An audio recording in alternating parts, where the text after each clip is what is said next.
আপা, জি বলেন। হ্যালো আপা, হ্যালো হ্যালো হ্যালো।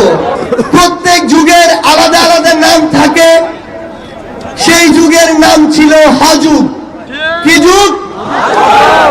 সব কিছুতেই হ, উপরে নিচে ডাইনে বায়ে যেখানে তাকাবেন হ, হ আর হ। নেত্রীর নাম হ দিয়েছিল তো বটেই। বাহিনীর নাম ছিল হেলমেট বাহিনী। তাদের হাতে হাতুড়ি, হাতুড়ি না থাকলে হকি স্টিক। হয়ের বাইরে এরা যায় নাই। হ ভাই আসলেই যায় নাই।